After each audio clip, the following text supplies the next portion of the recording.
Oke, anggaplah teman-teman semua sudah menyimpan data untuk persiapan running dalam software Orange ya. Saya taruhnya di desktop. Kalau teman-teman mau simpan di laptopnya, misalnya di sini ada direct C atau ada location D, ya is okay.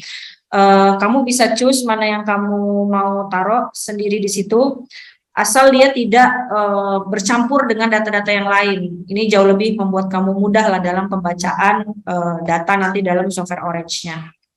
Oke, kalau misalkan datanya sudah tersimpan seperti ini ya, udah ada di dokumennya tersendiri, maka sekarang kita masuk ke software Orange. Jadi this is software Orange.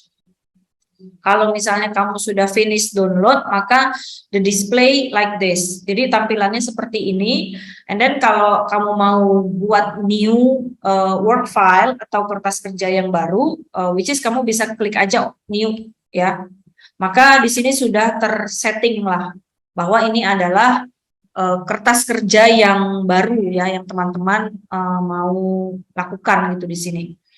Nah, saya mau kenalin dulu beberapa sebenarnya feature-feature ya yang ada di Orange, dan Orange ini kan yang tadi saya kasih ke kalian, ke teman-teman, situs downloadnya adalah 3.33.0 ya. Orange udah notice bahwa dia punya current version atau new version yang terbaru ya, dia adanya di 3.31. Jadi kalau misalkan kita mau kita mau buka, tadi kan di website downloadnya adalah di sini ya. Ini website downloadnya adalah Orange Data Mining. Tapi ini masih yang last version, belum dari newest version. Kalau tadi teman-teman download kan tinggal nyesuaiin aja ya ini. Gitu. Jadi kalau pakai laptopnya yang Mac atau pakai yang Linux ya tinggal sesuaiin aja. Harapannya memang laptopnya sudah semuanya di bitnya 64 gitu. Jadi supaya sesuai, dia nggak terlalu lama gitu. Tapi kalau misalnya kenyataannya memang nggak ada ya, mau nggak mau pasti dia akan lemot gitu intinya, karena kayak nggak suitable aja, terlalu besar softwarenya, sementara laptop yang kita punya itu terlalu kecil. Memang amannya bermain pada laptop-laptop yang iCore 5 ke atas gitu kan. Somehow iCore 5 juga terlalu terlalu kecapean gitu untuk dia ngerunning beberapa software big data. Jadi kalau termotivasi untuk main di big data, cari laptopnya yang Core i7 ya. Oke. Lanjut berikutnya, tadi teman-teman udah punya new file ya, atau tadi new work file. Nah, di sini ada feature-featurenya. Jadi dia ada data itu apa aja sih? Ada file, ada CSV file ya. CSV file itu bentuk Excel tapi nama lainnya lah gitu. Dia ada bentuknya sendiri. Nah, di sini ada pivot table ya. Jadi ini pengenalannya dulu. Jadi yang berhubungan sama table-table Excel, you can click from the data gitu. Jadi ada menu datanya sendiri. And then for the visualization, teman-teman bisa nanti pilih yang di sini mau bentukannya scatter plot, mau dia box plot, mau dia file line, distribution dan lain-lain. Ada di sini ya. Ini untuk tampilan. And then kalau untuk model, teman-teman juga bisa pilih lagi model yang mau dibangun tuh model yang seperti apa, model pohon kah, KNN kah, atau chain rule. Kalau yang tadi kita pelajari dia ada di sini ya. Kita mempelajari tentang naive Bayes. Jadi naive Bayes itu dia ada di posisi yang di sini, dan alat analisanya juga yang mau kita gunakan nanti akan seputar bisa pakai tree juga bisa ya, pakai pohon yang di sini. Terus nanti akan ada pembacaan dari prediction-nya. And so many menu ya yang ada di sini, teman-teman nanti bisa satu persatu memilihnya. Tapi untuk yang sementara ini kita akan fokus saja dulu kepada naive Bayes ya. So ketika data tampilannya sudah seperti ini, maka teman-teman bisa menggeser nih dari file, ditaruh di sini. Kalau sudah benar sih harusnya tampilannya akan seperti ini ya. Jadi dia nggak ada tanda silang dan tanda merahnya. Dan kita klik 2 kali, dia akan open dan dia akan menanyakan data apa yang mau kita gunakan. Gitu. Jadi sampai dengan prosesnya tadi file sudah keluar, lalu kita klik 2 kali, filenya ada di sini. Kemudian kita akan memasukkan file-file data yang mau kita gunakan gitu. Just for make sure, we can come back to Excel. Kita mau lihat nih sebenarnya data mana sih yang mau kita gunain. Misalnya let's open yang di Excel kalian ya, di dalam directory kalian ini, let's open yang Embarrass Train. Dibuka dulu yang Embarrass Train-nya.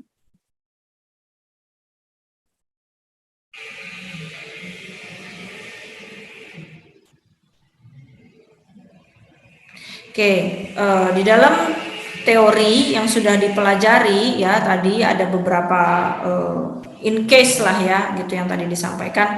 Nah di sini kita memberitahu dulu nih bahwa nanti software Orange akan membaca data-data ini ya. Jadi kita pengen tahu sebenarnya di suatu daerah itu akan terjadi konflik atau enggak sih gitu.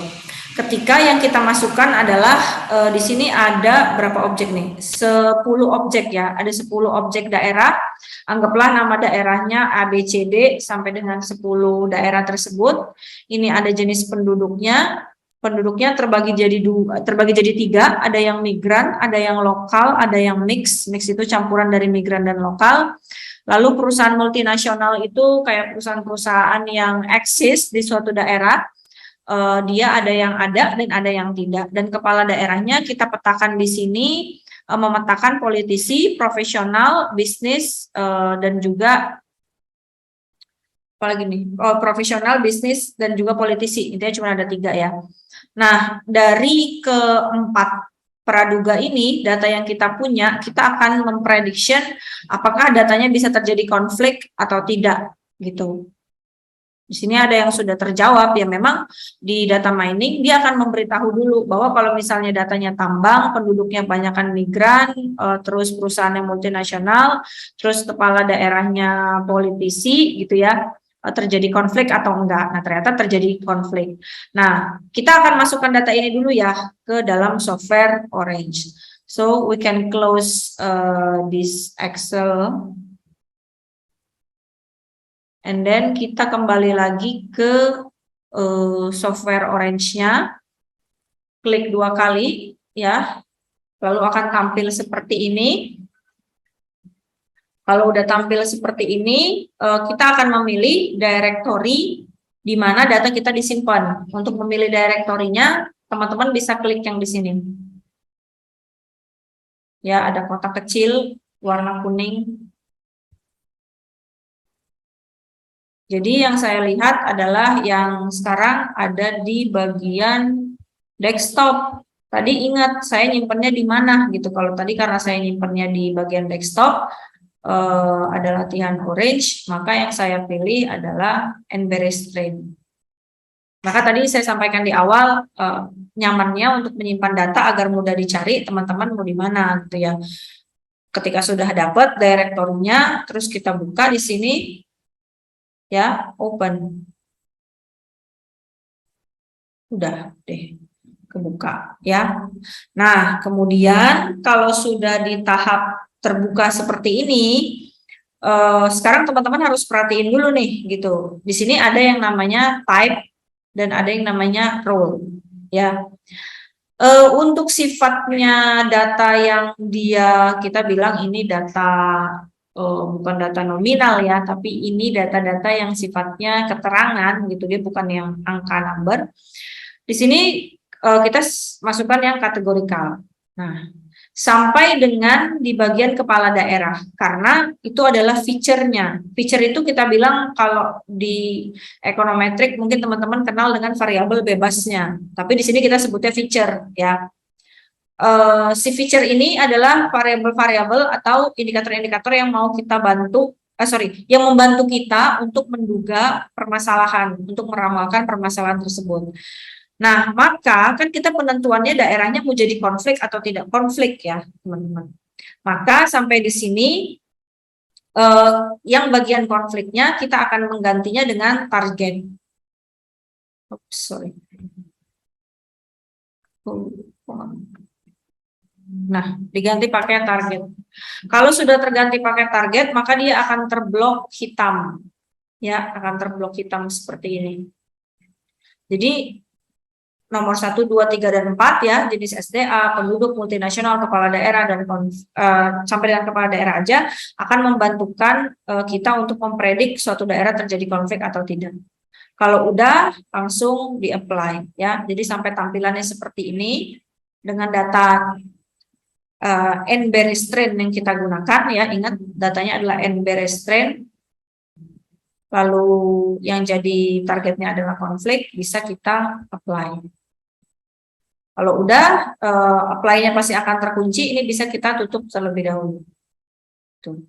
Just for make sure, apakah datanya bisa terbaca atau tidak in the software, kamu bisa tarik di sini, kamu bisa klik dulu, arahin kursornya di sini, terus kamu tarik. Ketika ditarik, dia akan mengeluarkan beberapa pilihan. Wait a minute, karena lagi loading ya. Nah, tampilannya akan seperti ini. Dia akan mengeluarkan pilihan. So, pilihan yang kita pilih adalah data table. Jadi, we just make sure that data can open in this software, bisa terbuka dalam software ini. Ketika kita klik 2 kali, maka tampilannya akan seperti ini. Si konflik dia akan pindah ke depan, karena ini yang jadi target tadi. Pada saat kita ingin melakukan suatu peramalan. Gitu. Ya, after this proses, kemudian kita akan memasukkan lagi data yang kedua, di mana the second data is a test untuk kita melihat apakah praduga kita ketika kita memasukkan 2 jenis daerah yang lain atau mungkin 10 jenis daerah yang lain, ini hasilnya akan sesuai atau tidak gitu dengan apa yang sebelumnya udah kita masukkan. Come back to your directory data ya. Jadi di sini ada data test aja. Jadi yang data test 2 we can delete untuk biar nggak bingung lah ya. Sekarang open the n-Beres test yang polos aja nih, yang n-Beres testnya aja. Kita akan open yang ini. Maka di sini dengan 10 data yang sebelumnya kita udah punya, sekarang kita akan mengetes apakah ada apakah 2 jenis daerah ini, yang pertama daerah dengan sumber daya alam tambang, penduduknya mix, perusahaan multinasional, lalu kepala daerahnya profesional, it will be have a conflict or not.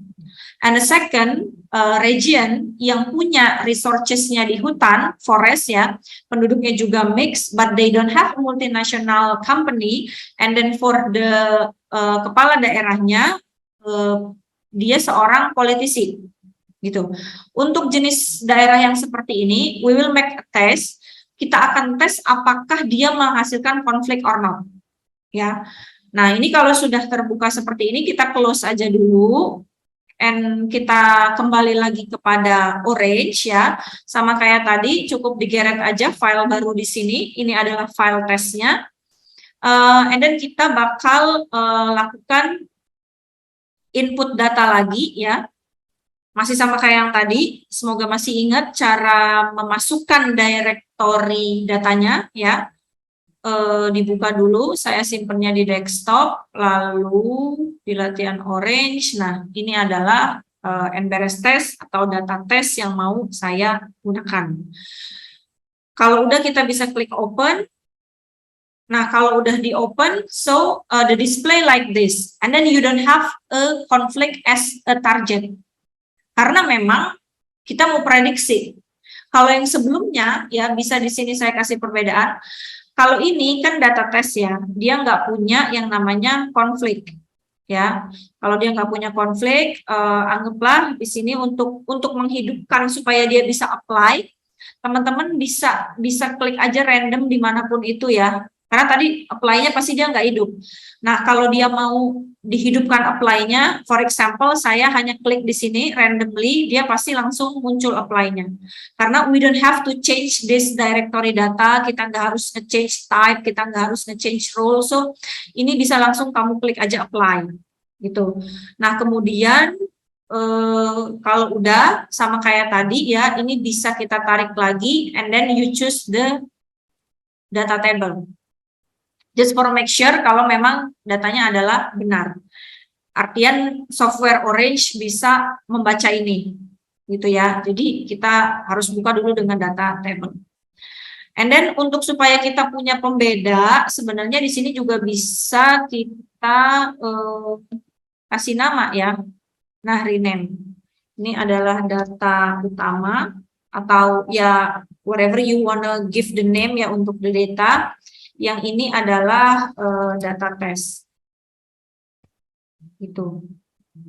Untuk tabel datanya juga bisa data table utama, and then ini data table test.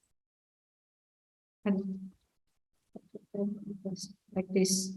Jadi ini hanya untuk pembedanya aja dulu. Ya, sampai di sini sih harusnya tadi teman-teman udah bisa tahu bahwa data yang pertama di sini kalau saya klik lagi, kita pertama punya target dulu. Targetnya adalah si konflik, ya. And then untuk data yang kedua atau data test, second data, we don't have a target karena memang ini yang mau dipredik. Ini bakal terjadi konflik atau tidak, gitu. Sekarang teman-teman, kita akan melanjutkan untuk bagaimana kita memasukkan naif Bayes atau prediction ya ke dalam apa ini namanya software Orange. Di sini bisa dipindah-pindah sih sebenarnya karena nanti akan kita masukkan beberapa item-item lainnya. Nah, kemudian kalau sudah tampilannya seperti ini ya, tadi sudah kita pisahkan antara data utama dengan data tes yang mau kita tes, maka ini bisa kita tarik lagi ya, tarik dan kita klik yang naif Bayes untuk prediction-nya ya. And then kalau sudah ditarik ke yang naif Bayes, ini jangan diapa-apain dulu, kita tarik lagi ke sini, and then you will choose a prediction. Nah, when you have a prediction, ini saatnya untuk kita mengetes data tabel tes kita masuk kepada prediction. Gitu. Ya. Kita akan melihat data tes yang tadi, penambahan 2 daerah ketika kita masukkan dengan pola naif Bayes yang sudah ada dari data utama, ya jadi kayak data-data yang sudah terkumpul dulu, terus kita masukkan data baru, and then now we can click prediction again, untuk dikeluarkan si data table. Sekarang kita baca nih data table-nya. Nah, di data table untuk 2 daerah yang tadi berhasil kita masukkan, ternyata naif Bayes ini membaca kedua daerah tersebut adalah daerah yang konflik. Ya, if you remember, kita come back again to our directory data in Excel.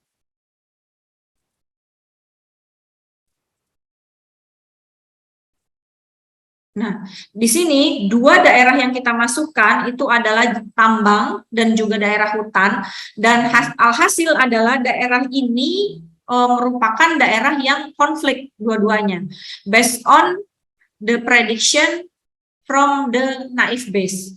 Ya, jadi sampai di sini harapannya teman-teman udah tahu dulu nih bahwa inilah cara program kerja naif Bayes di software Orange untuk dia memprediction mau itu masalah, mau itu konflik alam, ya maksudnya masalah sosial atau konflik alam. Nah, kita bisa lihat tadi di bagian ini ya, prediction-nya di sini. Jadi yang true positif sebesar 0,71 untuk yang data pertama ya. Data pertama itu apa ini namanya? Data tambang ya. Untuk yang data kedua, true positifnya sebesar 0,52. Jadi di sini udah dapat nih satu tabel data prediction dari naif Bayes. Kemudian kita juga bisa lihat di prediction ini Di bagian prediction, kalau ini dia tidak menampilkan yang namanya angka ya. Jadi cukup sampai di sini aja gitu. Dia memberitahu sejauh mana sih sebenarnya data-data tersebut bisa tersampaikan gitu. Nah, yang kemudian kita bisa masukin lagi data-data yang sudah terpredik yes konflik ini ke dalam keseluruhan data NBRS testnya. Jadi kita bikin directory baru gitu ya. Itu adanya di bagian data yang NBRS gabungan.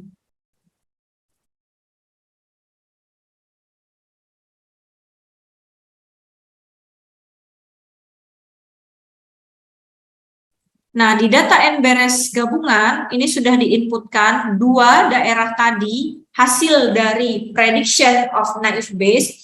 The result-nya adalah both of them ini dua-duanya menghasilkan konflik. So, ketika kamu sudah mempunyai data gabungan seperti ini, now we move again to Orange software, and then kita input lagi datanya ke dalam Orange software, ya. Ini kalau misalnya mau dikecilin, kursor kalian biasanya taruh di trackpad-nya cukup kayak klik, bukan klik ya, tapi nyeret dua jarinya dia bisa dijadiin besar dan bisa dijadiin kecil. Atau pakai kontrol minus, kontrol plus. Ya, kalau kontrol minus adalah untuk kecilin, kayak ini saya sekarang lagi ngeklik di minus. Tapi kalau kontrol plus, harusnya dia bisa jadi lebih besar ya. Ya, ini kontrol plus, dia jadi lebih besar. Gitu. Atau kalau terbiasanya pakai trackpad yang ada di mouse di laptop juga bisa ya teman-teman. Lanjut kita masukkan data gabungan lagi di sini. Tinggal diklik aja dua kali kayak gini.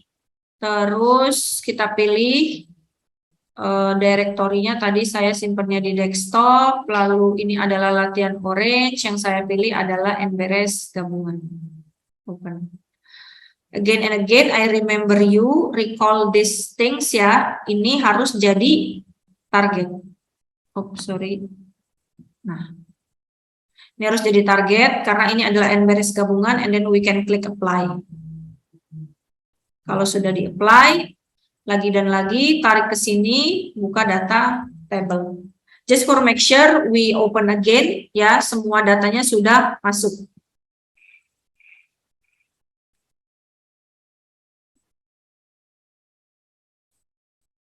Kalau tampilannya sudah seperti ini, kita bisa lanjutkan, and then kalau mau di rename juga boleh, diganti jadi nama data gabungan, dan di sini adalah table data gabungan.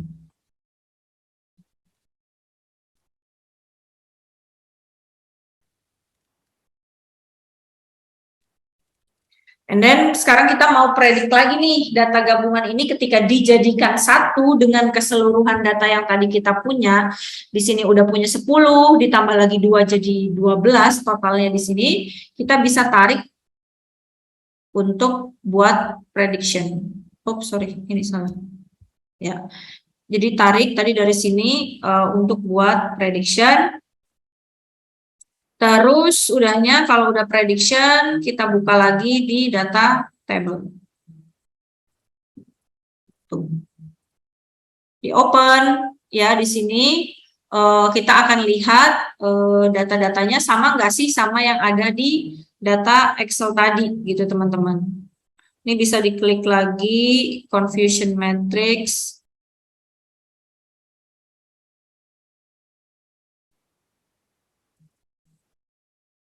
Oh, sorry, ini kayaknya salah deh. Jangan pakai ini.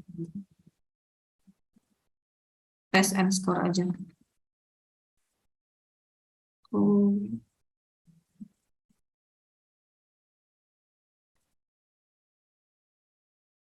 Saya mau kecilin dulu.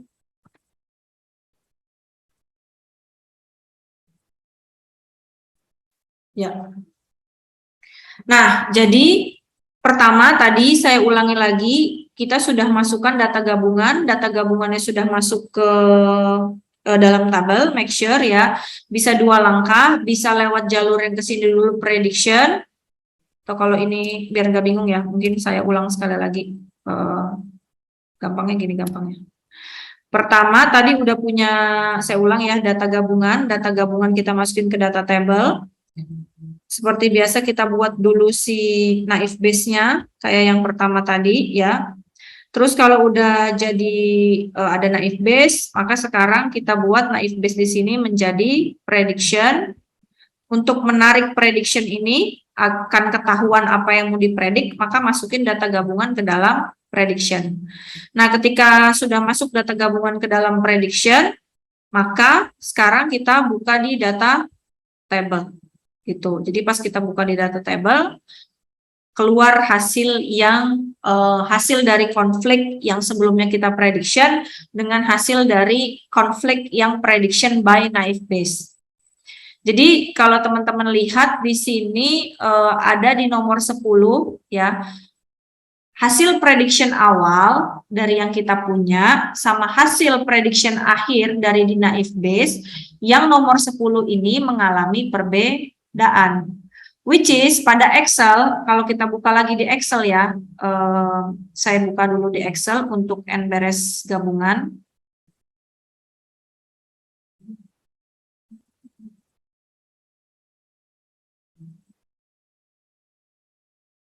Saya coba minimize dulu ya, biar tidak bingung. Ini ditutup. Ya, sini ya. Nomor 10. Oke, nomor 10 ya kita lihat. Nomor 10 itu adalah daerah tambang. Oh, kalau nomor 10 di sini berarti 11 ya. Ini misalnya biar nggak bingung lagi, coba dinomorin dulu deh.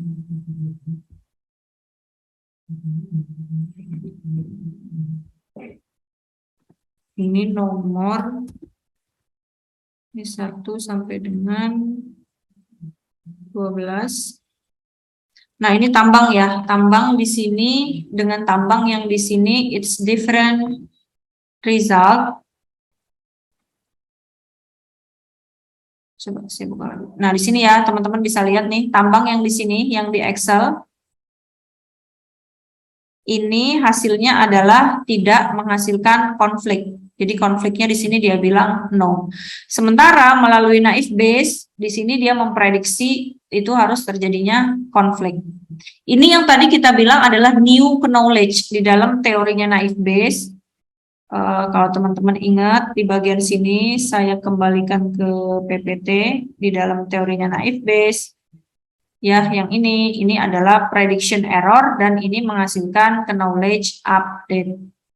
Gitu. Jadi somehow terjadi perbedaan. Kalau yang mau diikutin yang mana sebenarnya ya kalau teman-teman bertanya. Jadi kalau kita memimpin suatu daerah atau kita mau tahu akhirnya dia terjadi konflik atau tidak. Ini saya tutup. Apakah dia terjadi konflik atau tidak? Sebenarnya naive Bayes ini akan memberikan ancang-ancang atau misalnya kayak warning nih. Ini bisa terjadi konflik walaupun kenyataannya hasil dari penelitian misalnya ternyata tidak ada konflik. Tapi kebenaran data naive Bayes-nya juga di sini kan cuma 0,51. Jadi ya dia menyatakan kemungkinan sekitar 51% itu akan terjadi permasalahan atau terjadi konflik. Itu ya, ini ada berapa persen dari true yes-nya dan ini ada true false-nya ya. True positif lah dibilang ini true positif, ini adalah true negatif. Tuh. Terus dari data yang ini sebenarnya bisa lagi dilakukan test and score dari prediction, mau narik test and score juga bisa. Oh sorry, tapi model AUC-nya belum keluar.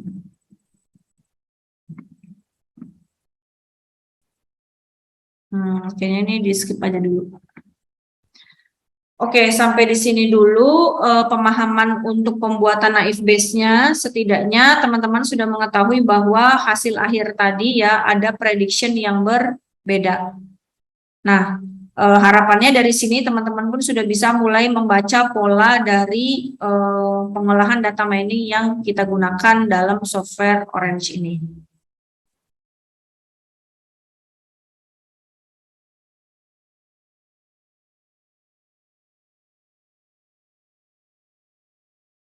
when I want to try reading the test and score-nya nggak bisa kebuka, tapi ternyata hasil dari test and score ini udah ada di prediction.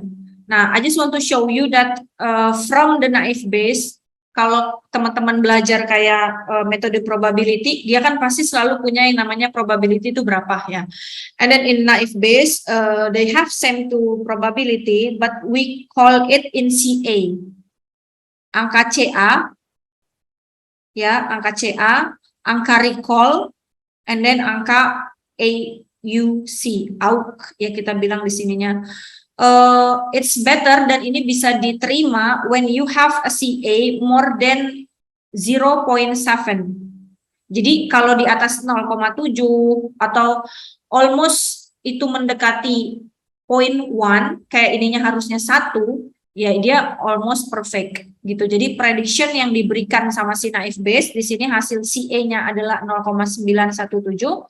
So it's mean truly positive. Jadi almost near to 1. Jadi karena dekat dengan angka 1, jadi bisa dikatakan benar. And then the recall juga sama, hasilnya adalah 0,91 atau artinya 91,7%. Ini bisa terprediction dengan benar. Begitu juga dengan skor F1 dan juga skor precision-nya it's upper than 0,7. Jadi bisa dikategorikan model ini bisa diterima ya. Inilah cara membaca si naive Bayes tadi, teman-teman, bahwa prediction walaupun terjadi satu perbedaan tadi ya di number 10 untuk jenis tambang ya, ternyata juga tidak membuat hasil datanya jelek, dan mungkin ini bisa dijadikan kalau teman-teman melakukan penelitian, ini bisa dijadikan masukan untuk daerah tersebut. Misalnya daerah number 10, anggaplah daerah number 10 itu ternyata adalah daerah Kalimantan Utara gitu ya. You can give the warning for the government untuk kasih tahu ini tuh berbahaya nih gitu, kalau misalnya mungkin sekarang lagi nggak ada terjadi konflik, tapi one day sekitar 50 sekian persen yang tadi udah kita hitung, wah itu bisa terjadi konflik. Gitu teman-teman, kesimpulan dari pembelajaran menggunakan software Orange yang untuk kita mengelola data mining pada hari ini.